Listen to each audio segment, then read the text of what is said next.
News 28 मराठीमध्ये आपले स्वागत आहे। आजच्या मोठ्या बातम्यांबद्दल बोलूया। खुनाचा प्रयत्न करणाऱ्या अज्ञात आरोपींचा अवघ्या 30 मिनिटात घेतला शोध। केळवद पोलिसांची कामगिरी।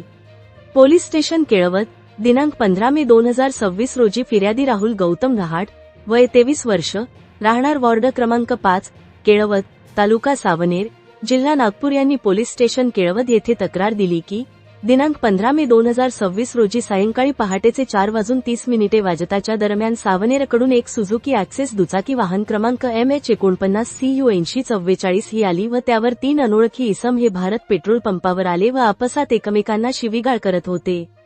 पेट्रोल पंपावर काम करणारा रवी बागंडे याने त्यांना शिवीगाळ करू नका असे हटल्यामुळे त्या तिघांपैकी एकाने रवींद्र उर्फ रवी सुरेश बागडे वय 28 वर्ष, राहणार केळवद यास जीवे मारण्याच्या उद्देशाने चाकू मारून गंभीर जखमी केले।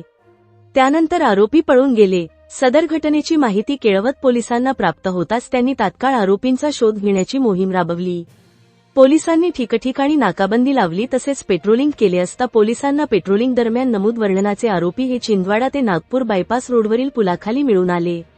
पोलिसांनी अवघ्या 30 मिनिटात वरील गंभीर गुन्ह्यातील सर्व आरोपींना ताब्यात घेतले। पोलिसांनी सदर प्रकरणात कलम 109(3)(5) भारतीय न्याय संहिता अन्वये गुन्हा नोंद करून आरोपी नामे 1. सोहम पंजाबराव खंडारे, वय 20 वर्ष, 2. प्रांजल सुरेश खंडारे, वय 19 वर्ष, दोन्ही राहणार पंचशील नगर, वॉर्ड क्रमांक 5, इसासनी रोड, नागपूर 3.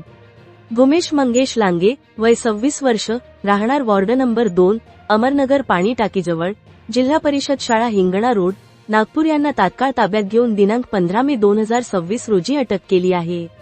केळवद पोलिसांच्या या जलद कारवाईमुळे सर्वत्र प्रशंसा होता। कसावनेर तहसील क्राईम रिपोर्टर अक्षय बुजाडेची रिपोर्ट।